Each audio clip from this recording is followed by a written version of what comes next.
Hola, buenos días familia, buenos días amada iglesia que nos están viendo a través de estos medios.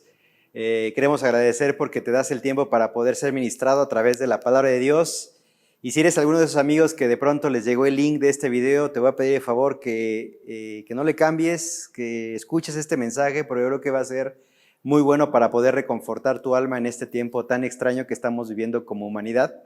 Y estamos nosotros acá como congregación tocando el Evangelio según San Marcos y estamos en el capítulo 9. La serie que hemos titulado alrededor del Evangelio de Marcos se llama Siguiendo al Hijo de Dios y precisamente estamos siguiendo al Hijo de Dios y estamos en los últimos 6 meses de su ministerio. Estamos hablando de que hace 15 días nuestro Señor Jesucristo, caminando del norte del mar de Galilea hacia Cesarea de Filipo, va con sus apóstoles, se detiene a un costado del camino y les va a hacer una pregunta clave, o yo había dicho en ese momento en mi predicación, les hace un examen previo al examen final, y el examen previo tiene que ver con hacerles una pregunta. Y la pregunta va dirigida a los 12 y les dice, bueno, obviamente les da un antecedente, les pregunta, a ver, ¿quiénes dicen la gente que soy yo? Y entonces los discípulos dicen, bueno, unos dicen que eres Elías, otros dicen que eres Juan el Bautista, algunos otros más dicen que eres alguno de los profetas, y entonces les hace la pregunta directa, ¿y ustedes quiénes dicen que soy yo?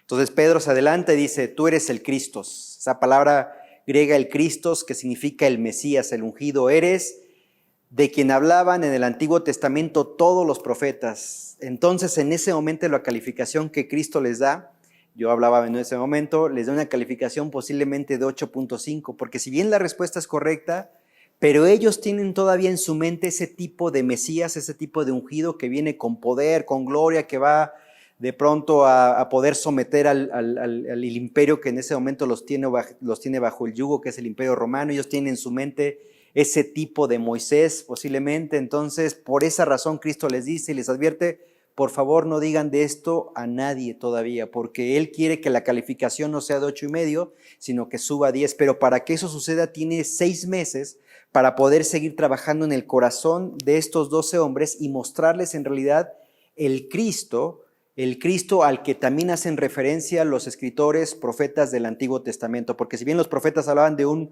Mesías en victoria, un Mesías que vendría con poder y gloria, también los profetas hablaban de un Mesías sufriente. Y en ese momento, hace 15 días, refería a alguna de esas profecías, de manera tal que los discípulos están en ese momento entendiendo que en Cristo, en nuestro Señor Jesús, se están cumpliendo todas las profecías hasta ese momento, pero quedan 6 meses todavía, 6 meses en donde se tienen que cumplir más profecías. Y la última semana de nuestro Señor Jesucristo, previo a su muerte, previo a su crucifixión, la última semana se tienen que cumplir más de 16 profecías, y profecías que quizás ellos no les hubiera encantado ver en la persona del Señor Jesucristo, profecías en donde sería humillado, de acuerdo a Isaías capítulo 52, capítulo 53, así que lo que hace nuestro Señor Jesucristo después de ese examen, y lo veíamos la semana pasada, Israel compartía lo que sigue después de ese examen, Cristo les tiene que anunciar por primera vez la muerte y resurrección en unos pocos meses más se llevaría a cabo. Así que Pedro agarra a Jesucristo, lo agarra a par, dice, no, a ver, ¿cómo nos vas a hacer esto? No tiene que terminar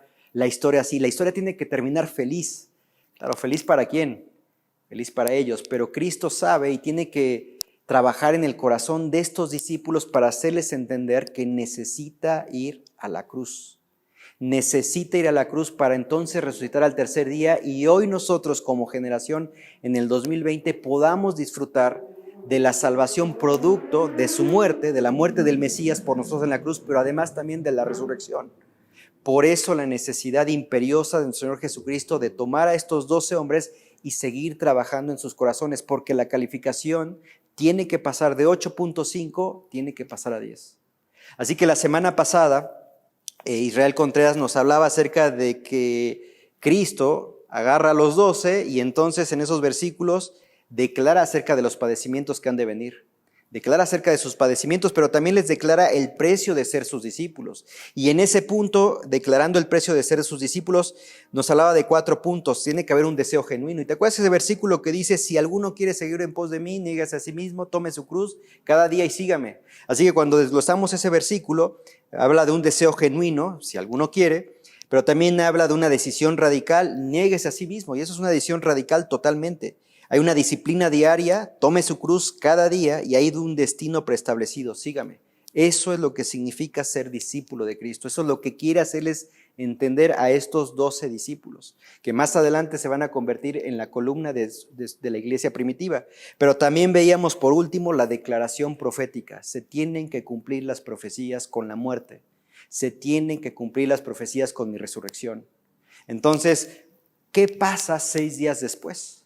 Y el día de hoy entonces vamos a abordar este pasaje en el capítulo 9 del versículo 2 al versículo 3 y quiero decirte que ni aún el mejor enseñador de toda la Biblia de todos los tiempos, aquel pastor que tú admiras, aquel pastor que está Jesucristo y después lo tienes como segundo, que puede ser a lo mejor un John MacArthur, a lo mejor puede ser un Miguel Núñez o el pastor que tú quieras, no le puede hacer de alguna manera, no puede hacerle justicia a este pasaje, porque es un pasaje, creo yo, que trasciende la manera de imaginar lo que están viviendo 3 de los discípulos más cercanos, Juan, Jacobo y Pedro. Es un pasaje que aun cuando yo lo estaba estudiando, me costaba trabajo imaginar toda la experiencia que están viviendo. Por esa razón el día de hoy mi predicación va a abordar 4 temas, va a abordar 4 puntos para poder tratar de extraer de esos 14 versículos 4 enseñanzas a tu vida. Así que sígueme, por favor, abre tu Biblia en Marcos capítulo 9. Vamos a leer desde el versículo 2 en adelante y el mismo pasaje lo vas a encontrar en Lucas capítulo 9, versículo 30, Mateo capítulo 17, versículo del 1 en adelante, así que son pasajes paralelos. Son los 3 evangelios, los llamados sinópticos, que registran este hecho tan trascendental, un hito que va a marcar un antes y un después en la vida de estos 3 discípulos. Así que dice Marcos capítulo 9, versículo 2, 6 días después, Jesús tomó a Pedro, a Jacobo y a Juan y los llevó aparte, solos a un monte alto y se transfiguró delante de ellos. Y sus vestidos se volvieron resplandecientes, muy blancos como la nieve, tanto que ningún lavador en la tierra los puede hacer tan blancos. Y les apareció Elías con Moisés que hablaban con Jesús. Entonces Pedro dijo a Jesús: Maestro, bueno es para nosotros que estamos aquí y hagamos 3 enramadas, uno para ti, otra para Moisés y otra para Elías, porque no sabía lo que hablaba, pues estaban espantados. Entonces vino una nube que les hizo sombra y desde la nube una voz que decía: Este es mi Hijo amado, a él oíd. Y luego, cuando miraron, no vieron más a nadie consigo, sino a Jesús solo. Y descendiendo ellos del monte, les mandó que a nadie dijese lo que habían visto, sino cuando el Hijo del Hombre hubiese resucitado de los muertos. Y guardaron las palabras entre sí, discutiendo qué sería aquello de resucitar de los muertos. Y le preguntaron diciendo: ¿Por qué dicen los escribas que es necesario que Elías venga primero? Respondiendo él les dijo: Elías a la verdad vendrá primero y restaurará todas las cosas. ¿Y cómo está escrito del Hijo del Hombre que padezca mucho y sea tenido en nada? Pero os digo que Elías ya vino y le hicieron todo lo que quisieron, como está escrito de él. Y entonces leemos estos versículos y de pronto tienes que imaginarte la escena. Tenemos a Dios el Padre, tenemos a Dios el Hijo, tenemos a Elías, tenemos a Moisés, tenemos a Jesús y después tenemos a Pedro, tenemos a Juan y tenemos también a Jacobo. Tienes estos personajes y tienes un lugar emblemático que es un monte. No sabemos el nombre del monte. Algunos dicen que quizás fue el monte Tabor, quizás el monte Hermón, algunos dicen que fue el monte Merón. La realidad es que no sabemos qué monte fue. Y creo que sabiendo Dios cómo somos los seres humanos que idolatramos todo, intencionalmente no quiso revelarnos el monte. Porque ya me imagino si hubiéramos sabido cuál es el monte, seguramente estuvieran año tras año columnas completas de seres humanos, de personas peregrinando hacia ese monte donde Cristo se transfiguró, desviando entonces nuestra atención del verdadero motivo por el cual Cristo vino a este mundo a salvarnos. Y entonces nuestros ojos serían desviados a idolatrar el monte donde Cristo se transfiguró. Así que no sabemos exactamente cuál monte fue. Lo que sí sabemos que fue un monte. Lo que sí sabemos es que repetidas ocasiones en el Antiguo Testamento y ahora en el Nuevo Testamento vemos cómo los montes, de alguna manera Dios los usa para poder estar trascendiendo en la vida de personas. En este caso tenemos a estos 3 hombres en el monte. Como años atrás o siglos atrás teníamos un Moisés ahí sí se nos dice qué monte, en el monte Sinaí, subiendo y recibiendo los 10 mandamientos. Y de pronto podemos seguir en la historia del Antiguo Testamento y ver vez tras vez cómo hubo montes en la vida de ciertos personajes que transformaron, por las experiencias que vivieron en ese lugar, transformaron sus vidas. Tenemos a estos 3 discípulos, tenemos a los 3 más cercanos, discípulos que semanas antes, esos mismos 3 discípulos que antes eran compañeros de negocios, eran pescadores, ahora los ves experimentando, ellos 3, esta hermosa experiencia de la transfiguración. Semanas antes, ellos 3 también estuvieron experimentando la resurrección de la hija de Jairo. De manera tal que eso es lo que está pasando en el pasaje que estamos leyendo, y lo primero que nos llama la atención es que encontramos una experiencia que trasciende. Ese sería mi primer punto, experiencias que trascienden. ¿Saben? Las experiencias se dan de muchas formas, de muchos tamaños y de acuerdo a la persona. Hay experiencias que tú has vivido, seguramente muchas de ellas hermosas experiencias, pero hay experiencias que a lo mejor son aquellas que no te hubiera gustado tener, experiencias que a lo mejor traumáticas sufriste de pequeño o de pequeña, no lo sé, tú lo sabes, experiencias que a lo mejor para ti han significado un antes y un después. Experiencias cruentas como por ejemplo vas manejando y de pronto ves cómo un tráiler se lleva entre las llantas a una camioneta, a un coche con toda la familia y toda la familia muere en un instante. Y esa experiencia que tuviste, que quizás te hubiera gustado no vivir, pero esa experiencia marcó un antes y un después en la manera que hoy conduces. En la manera que hoy enseñas a tus hijos a la hora de manejar. Mira, cuando manejes en autopista, ten mucho cuidado cuando pasen los tráilers. ¿Ves? Esa experiencia que fue dura te ha hecho cambiar ciertas cosas. Esas experiencias pueden ser no solamente, o no necesariamente de varios tamaños y de varias formas, son experiencias irrepetibles, son experiencias hechas a medida tuya, pero también son experiencias necesarias en nuestras vidas. Tienes a un Elías que de pronto fue llevado por un torbellino, no conoció la muerte. En su experiencia él confrontó al rey en turno y le dijo, estás pecando. Y tienes a una esposa Jezabel, a una esposa por nombre Jezabel que te está llevando tu corazón a inclinarlo delante de otros dioses, y va a venir sequía, y llegó sequía, y experiencias impresionantes que le tocó experimentar a este hombre que se llamó Elías, y que fue un prototipo de profeta para el pueblo judío.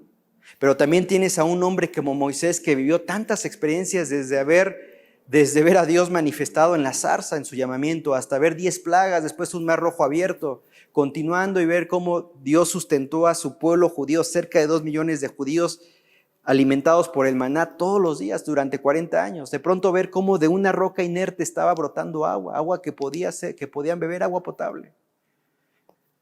Pero a causa de no glorificar el nombre de Dios, cuando Dios le da una instrucción, Dios le dice, Moisés, no vas a entrar a la tierra prometida. Y de pronto tienes a este hombre, Moisés, en ese momento, estando ya en la tierra prometida, en un monte, no sabemos en qué monte, pero dentro de la tierra prometida.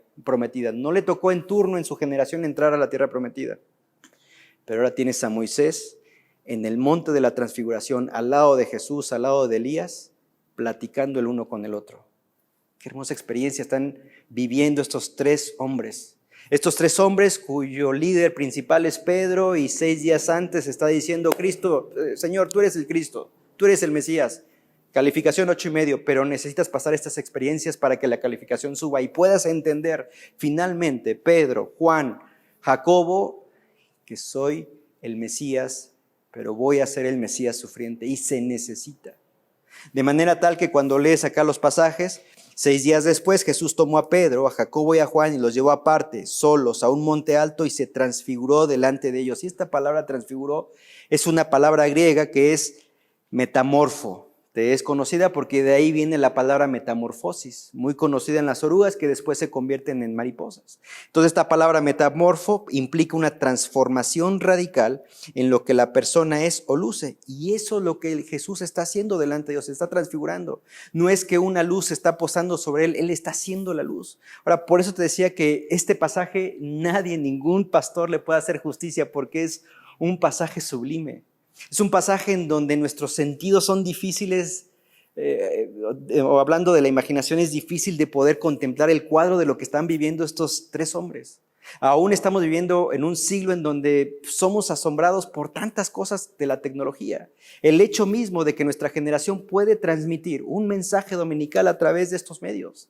Si esta pandemia hubiera sucedido quizás 20 años atrás, no tendríamos esta oportunidad que hoy estamos teniendo. Hoy estamos en el domingo número 13, que no nos congregamos y sabemos que estamos, por lo menos yo, y yo también sé que tú lo estás extrayendo, la adoración corporativa en donde nos podemos juntar en este lugar que hoy aparece vacío.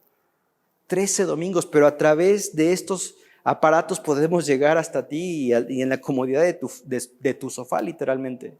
¿Ves? Hay muchas cosas que tocan nuestros sentidos sensoriales, pero ninguna experiencia de todos los tiempos y aún en este tiempo tan avanzado pueden asemejar o asimilar o imitar lo que Cristo está mostrando hacia sus 3 discípulos. Y no solamente Cristo, estamos hablando que tienes a Elías, tienes a un Moisés, Elías representando a los profetas, Moisés representando la ley, Cristo mostrando la gracia. Y estos 3 hombres que reconocen al que están viendo transfigurado como el Cristo, están entendiendo que va a ser el hombre que va a ir a la cruz. Les cuesta trabajo asimilarlo porque así es la capacidad humana, así es nuestra naturaleza humana. Frente a estas experiencias te podría decir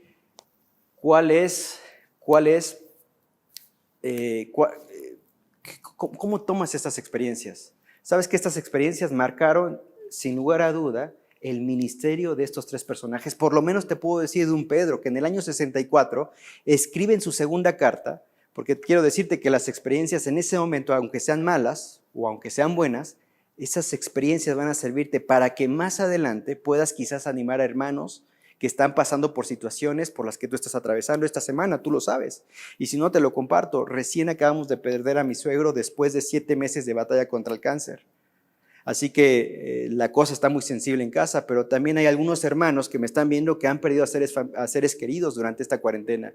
No necesariamente producto del COVID-19, pero ha sido una temporada extraña en donde hemos perdido seres queridos. Que experiencias que no nos gustaría atravesar, pero son necesarias en nuestras vidas porque más adelante van a ser las experiencias que nos van a ayudar para animar a otros hermanos. Pienso, por ejemplo, en Margarito, en San Ildefonso, que en el transcurso de solamente un año perdió a la nieta y perdió al hijo. Son experiencias que si fuera por mí, trataría de evitárselas el dolor. Pero, ¿sabes? Dios provocó esas experiencias en la vida de Margarito y de Berito para poder ser de ánimo a personas que quizás más adelante van a perder seres queridos en el lapso de un año. Entonces, estas experiencias marcan un antes y un después. Así sucedió en la vida del apóstol Pedro. En ese momento estaba viendo esa transfiguración. Y en el año 64, fíjate bien, cuando escribe su segunda carta a hermanos que están pasando por situaciones muy complicadas, están pasando por persecuciones en Asia Menor, él les escribe su segunda carta con la intención de animarles y de decirles, miren, hemos creído en una verdad que tiene garantía como la resurrección.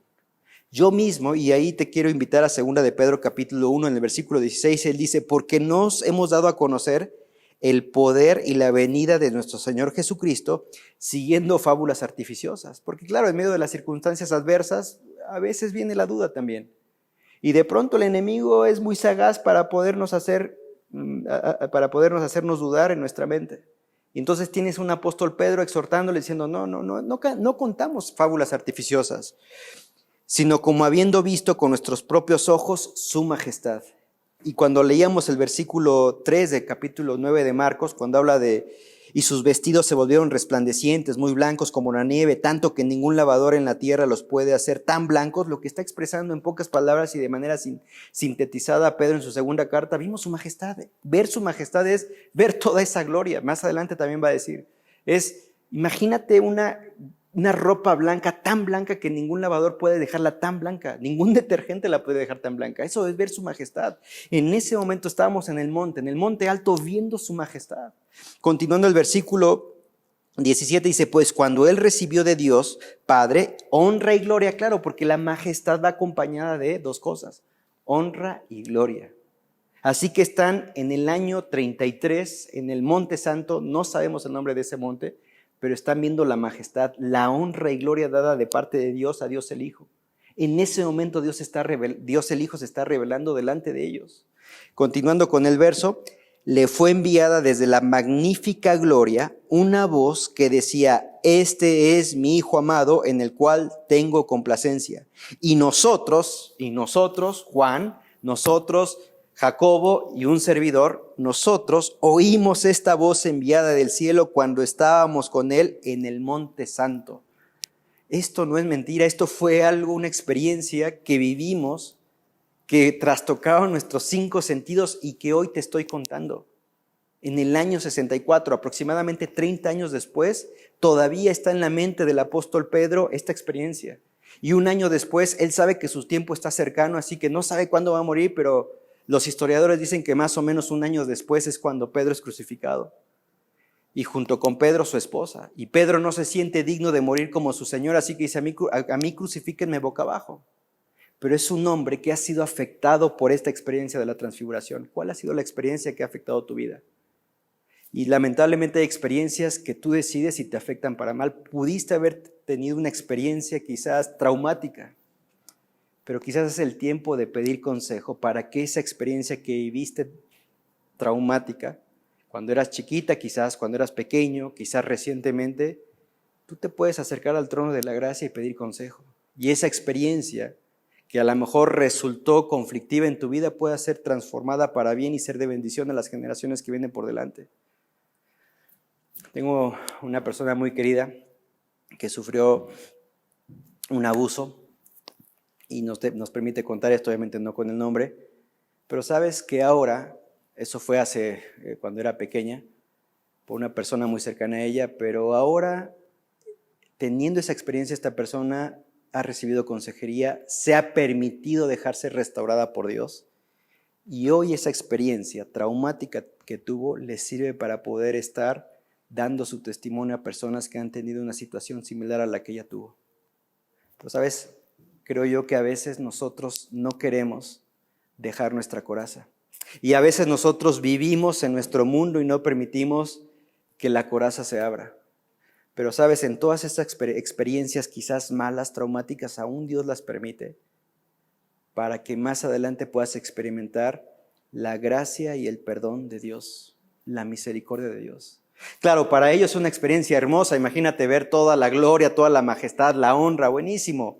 Ahora la está transmitiendo Pedro a esta nueva generación. Chavos, nosotros no les contamos historias, no les contamos cuentos de hadas, fue algo que vimos, nosotros estuvimos en ese Monte Santo. Ahora Juan, en el año 91 más o menos, ya Juan, cuando todos los apóstoles murieron y él es el único que queda, en su Evangelio según San Juan, que lo escribe en el año 90, en el capítulo 1, versículo 14, él dice, y aquel verbo fue hecho carne. Él está escribiendo este Evangelio que no es sinóptico. Este Evangelio que pretende tratar de mostrar a esa generación del año 90 tantas cosas que este evangelista vivió de primera mano. Y él comienza diciendo en el versículo 14, y aquel verbo fue hecho carne y habitó entre nosotros, y vimos su gloria, gloria como del unigénito del Padre, lleno de gracia y de verdad. Vimos su gloria, dice, y gloria como del unigénito del Padre. Claro, está haciendo referencia al Monte Santo, está haciendo referencia al pasaje que nosotros estamos leyendo. Así que estas experiencias marcaron un antes y un después en la vida de estos 3 hombres. Ahora, ¿por qué nada más en la vida de estos 3 hombres? Señor, ¿por qué no te llevaste a los otros 9? No lo sabemos.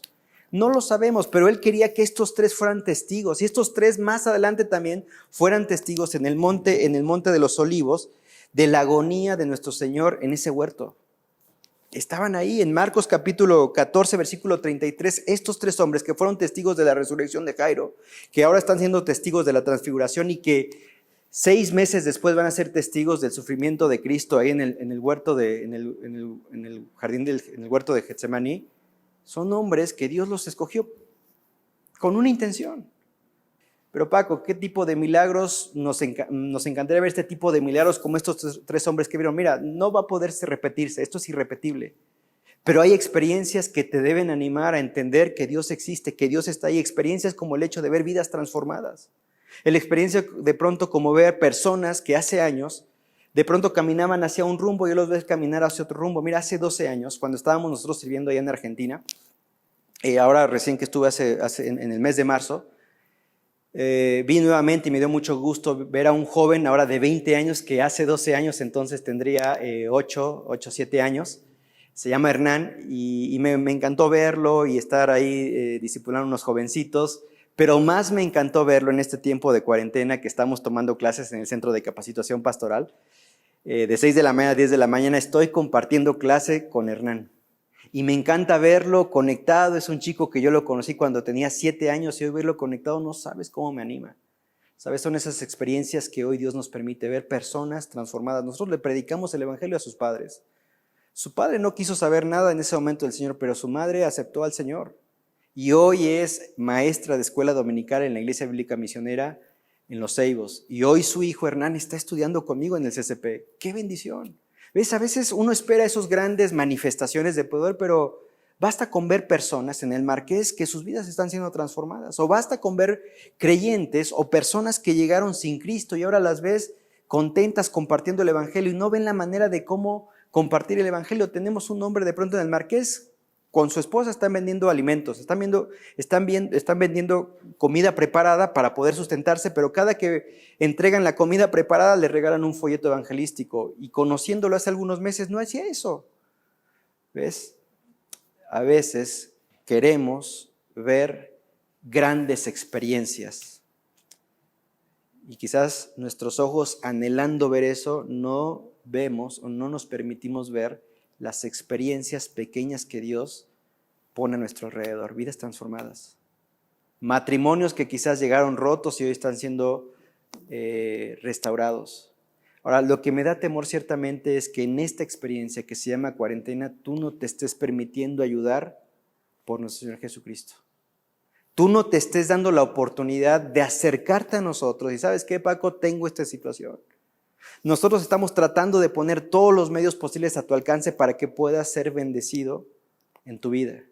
Pero ¿sabes qué tristeza es poder, o que no te hemos visto, que te conectes en las diferentes reuniones en la semana? ¿Sabes qué tristeza es que de pronto vemos predicaciones y algunos no se conectan? Me preocupa así en el corazón, pero también reconozco que no somos el Espíritu Santo. También reconozco que no vamos a hacer la chamba del Espíritu Santo. Así que nuestra oración con el equipo de líderes es: estamos orando por ti. Vamos a hacer todo lo que esté a nuestro alcance, pero más allá de lo que está en nuestras manos no vamos a poder hacer. Ya le toca a Dios. Ahora que seguimos leyendo, y dice en el versículo 4, y les apareció Elías con Moisés que hablaban con Jesús. Ahora la pregunta es: ¿cómo reconocieron a Elías y cómo reconocieron a Moisés? No tengo ni la menor idea. Quizás, aunque no nos lo dice Marcos, pero sí nos da referencia un poquito Lucas, ellos estaban escuchando lo que decían entre sí. A lo mejor ellos escucharon cuando Jesús se refirió a Moisés por su nombre propio y a Elías con su nombre propio. Así que por eso supieron: él es Moisés, él es Elías. O a lo mejor Elías se apareció vestido como se vestía, como nos lo dice Segunda de Reyes, ¿no? Con ropa de pieles de animales de camello, su cinto, así como Juan el Bautista, un poquito similar. Por eso veían en Juan el Bautista como... va a ser en la profecía, va a ser el Elías anticipado, pero lo que te quiero decir con esto es que quizás fue la manera en que ellos reconocieron a Elías y a Moisés. Ahora, Marcos no nos dice lo que platicaban, pero Lucas es un poquito más puntual y nos dice lo que hablaban. Así que esto que vamos a leer está en el capítulo 9, versículo 31, dice, voy a leer desde el versículo 30, dice: he aquí 2 varones que hablaban con él, los cuales eran Moisés y Elías, quienes aparecieron rodeados de gloria. Claro, obviamente no como la gloria del Señor Jesucristo, pero rodeados de gloria al fin y al cabo. Dice: y hablaban de su partida que iba Jesús a cumplir en Jerusalén. Ok, Marco no nos dice, pero Lucas sí nos refiere un poquito de lo que se habló. Acuérdate, Lucas es el único gentil que escribe un libro en toda la Biblia, un doctor. Él escribió Hechos y él escribe su evangelio según San Lucas. Y entonces Lucas refiere, y en realidad estaban hablando entre sí de su partida de Jesús que iba a cumplir él estando en Jerusalén. Ahora esta palabra es interesante, hablando de partida, porque es una palabra griega que es exodón. ¿De dónde viene la palabra éxodo? ¿Te parece familiar? Qué hermosa palabra, de su éxodo, singular. La palabra es singular en el griego. Es el éxodo de él. Partía, salía de este mundo a la gloria de Dios. Eso sucedería en 6 meses entonces. Entonces están hablando de lo que yo puse como segundo punto, después del primer punto, experiencias que trascienden, transfiguración. Segundo punto, éxodo inminente desde Jerusalén. Las profecías se tienen que cumplir. Y quizás estando hablando ahí, bueno, esto fue lo que se profetizó. Acuérdate, Elías es profeta. Cristo tiene que cumplir las profecías. Están hablando en ese momento de su éxodo de este mundo. Así que de pronto tienes a estos hombres escuchando seguramente algunas palabras, y así fue la manera en que identificaron a Moisés, a Elías, y están hablando de su partida, de manera que estos hombres están entendiendo, les está cayendo el 20 de que es el Cristo. Pero en el Cristo que viene con poder y gloria todavía, el Cristo sufriente, el Mesías, el ungido sufriente, que tiene que ir a la cruz, tiene que resucitar al tercer día, para que resucitando al tercer día pueda ser la garantía de la salvación que hoy gozamos. Así que tienes a estos hombres escuchando acerca del éxodo inminente desde Jerusalén. Qué hermoso quizás estar en ese monte sabiendo lo que va a pasar. Ahora, su corazón está luchando todavía, porque si tú lees los capítulos siguientes al 9 de Marcos, vas a ver que todavía su corazón está luchando. Así que el Señor sigue trabajando, pero su calificación quizás ya pasó de 8.5 a 9.5, así que todavía faltan 5 décimas para subir al 10. Tienes a estos hombres que están escuchando acerca del éxodo inminente desde Jerusalén. Y después entonces, el tercer punto lo encontramos en el capítulo 9, versículo 7 de Marcos, y ahí le puse encomienda de Dios el Padre. Encomienda de Dios al Padre. Ahora, ¿por qué puse encomienda? Fíjate en el versículo, entre el 5 y el 6, abro un paréntesis, porque ahí vemos a Pedrito, ¿no? Siempre tratando de hacer algo, porque él no puede estar parado, él necesita hacer algo, él necesita hablar, sí o sí. Por ahí no sabe ni qué, pero necesita hablar como nosotros, ¿no? Por ahí tratando de ver algunas estrategias humanas, vamos a hacer esto, y vas a ver lo que sucede en el versículo 5. Entonces Pedro dijo a Jesús: Maestro, bueno es para nosotros que estemos aquí y hagamos 3 enramadas, una para ti, otra para Moisés y otra para Elías. Nadie te invitó, Pedro, pero ahí tienes a Pedro, ¿no? Hagamos esto humanamente. Ahora, ¿con qué lo vas a hacer? Estás en un monte. Bueno, a lo mejor en el monte puedes encontrar algunos arbolitos, algo así, pero ¿hay clavos? ¿Hay martillo? O a lo mejor, ¿cómo lo vas a hacer en todo caso? Y son 3 personas. ¿Cómo vas a hacer todo eso para poder estar desarrollando todo lo que humanamente quieres hacer? Y a veces me recuerda un poquito lo que nosotros tratamos de hacer, ¿no? Y vamos a hacer esto, y Zoom, y de pronto la reunión del miércoles, la reunión del viernes, y vamos a hacer todo lo que está en nuestras posibilidades, pero de pronto Dios es el que nos tiene que sorprender en tu vida. Pero no se conecta esta persona y uno trata humanamente de animarte y así, pero llega un momento en que, mira Paco, déjamelo a mí. Tú ya hiciste lo que pudiste, ya metiste tu cuchara y la vamos a seguir metiendo. Pero llega un momento en que Dios tiene que hacer lo que mejor sabe hacer y de manera tan diplomática lo hace. Y entonces en el versículo 4 dice, porque no sabía lo que hablaba, pues estaban espantados. Claro, pues no sabía lo que hablaba, estaban espantados.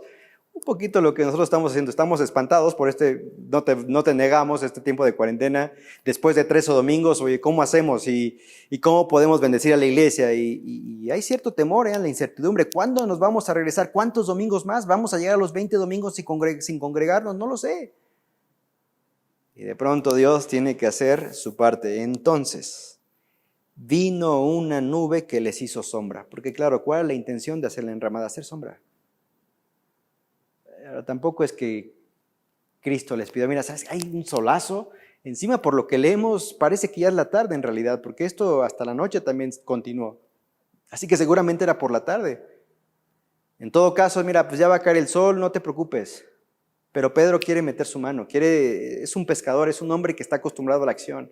Es un hombre que no puede estar quieto. Entonces vino una nube. Que les hizo sombra. Y dice el versículo, y desde la nube una voz que decía, este es mi Hijo amado. Pero después continúa la encomienda, a él oíd. Ahora, esta nube no es una nube como las que nosotros normalmente vemos en los cielos. No es una nube hecha a partir del agua, es la Shekinah de Dios.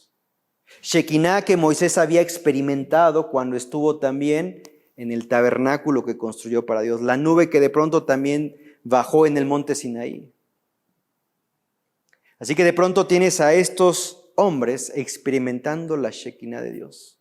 Por esa razón seguramente Pedro cuando escribe su segunda carta, nosotros vimos la majestad de Dios, vimos la honra, vimos la gloria dada por el Padre, la Shekinah, estuvimos ahí. Y Juan también, nosotros vimos su gloria como del unigénito del Padre, la nube. Claro, estos hombres se espantaron, estaban ahí espantados de ver semejante de experimentar semejante experiencia, valga la redundancia. Están impactados de la manera en que Dios está glorificando a su Hijo. Así que en ese momento viene la encomienda de Dios el Padre hacia ellos. Este es mi Hijo amado, dice la palabra, a Él oíd, encomienda, a Él oigan, a Él oigan. Ahora, esto ya lo escuchaste, esto lo escuchaste en Mateo capítulo 3, versículo 17, Marcos capítulo 1, versículo 11, Lucas capítulo 3, versículo 22, y estos pasajes que son paralelos precisamente nos hablan de cuando Cristo comienza su ministerio, 2 años y medio antes, cuando es bautizado por Juan el Bautista. Ahí comienza su ministerio y entonces Dios desde los cielos dice, este es mi Hijo amado, a Él oíd, porque 2 años y medio atrás, en ese momento, simultáneamente, cuando Dios estaba hablando por primera vez en el bautizo, ellos se encontraban seguramente como buena compañía de Pedro y pescadores asociados, se encontraban pescando. En el mar de Galilea, Cristo se encontraba en el río Jordán bautizado por su primo. Ellos no estaban, ellos no fueron testigos de escuchar la voz de Dios, pero ahora sí. Ahora están recibiendo la encomienda de parte de Dios. Él es mi Hijo amado, a Él oíd. Ahora esta encomienda también nos la hace a ti y a mí. Él es mi Hijo amado, a Él oíd. Y entonces de pronto tenemos 4 evangelios. Tenemos cartas universales, cartas paulinas, en donde el apóstol Pablo, el apóstol Pedro, Santiago, Juan, nos expresan los mandamientos de nuestro Señor Jesucristo. Es el Hijo amado de Dios. ¿No me escuchas a mí? Escúchalo a Él. ¿Y cómo lo vas a escuchar? Leyendo su palabra, no hay de otra. Y Pedro lo entendió entonces. Pedro lo entendió y fíjate, lo interesante es que 30 años después, yo te leía su segunda carta en el capítulo 1, versículo 16. Familia, nosotros lo vimos, no estamos enseñando fábulas artificiosas. Pero yo me quedaba en el versículo 18 cuando dice, y nosotros oímos esta voz enviada del cielo cuando estábamos con Él en el Monte Santo. Ahora, lo hermoso de todo esto es que no se quedó ahí el mensaje que Pedro está dando hacia estos creyentes como tú y como yo que estamos viviendo tiempos difíciles. Para ellos se llamó persecución, para nosotros se llama pandemia. Lo estamos escuchando, no son fábulas artificiosas. Estamos experimentando personas que están viniendo a los pies de Cristo, pero también estamos experimentando personas, como dice Juan, estaban con nosotros, pero no eran de nosotros. Ahora, con esto en mente, quiero que trates de entender un poquito la intención del apóstol Pedro. Fíjate, quiero leer un poquito antes de entrar a su segunda carta, versículo 1, versículo 19. Mateo nos hace una acotación interesante. Dice la palabra de Dios ahí en el pasaje paralelo de la transfiguración, dice, mientras él aún hablaba, una nube de luz los cubrió y he aquí una voz desde la nube que decía, este es mi Hijo amado, en quien tengo complacencia, a Él oíd.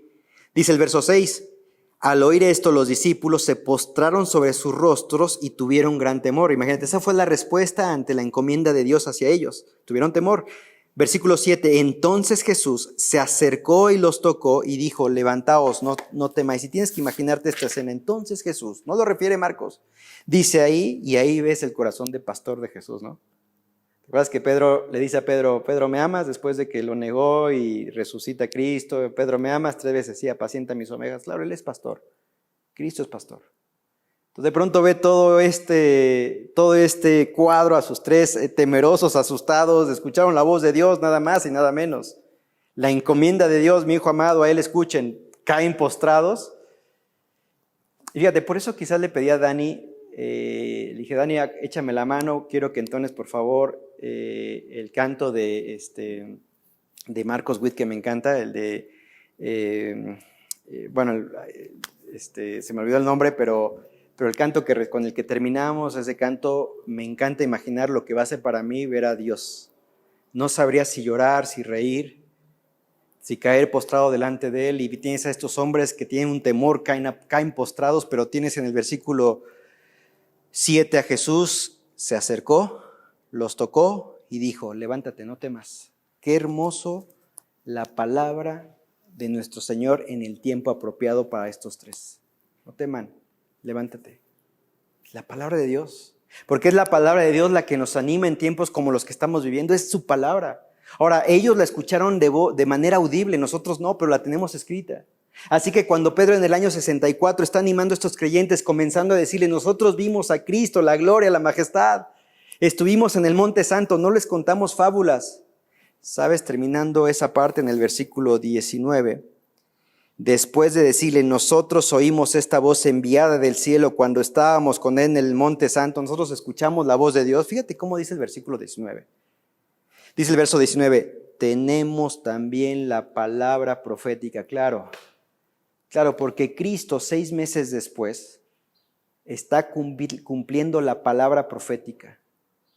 Palabra profética iba a entrar a Jerusalén montado en un pollino. Palabra profética, Isaías 52, sufriría, iba a ser desfigurado su rostro. Isaías 53, en él los pecados de nosotros iban a ser llevados, nuestras enfermedades iban a ser llevados en sus hombros. Tenemos la palabra profética más segura. Yo escuché la voz de Dios audible ante esta voz de Dios que escuché, pero Jesús se acercó, levántate, vamos. Nosotros no la escuchamos, tu generación, la generación a la que le escribe Pedro, no escuchó la voz de Dios. Nosotros tampoco la vamos a escuchar, pero tenemos la palabra profética.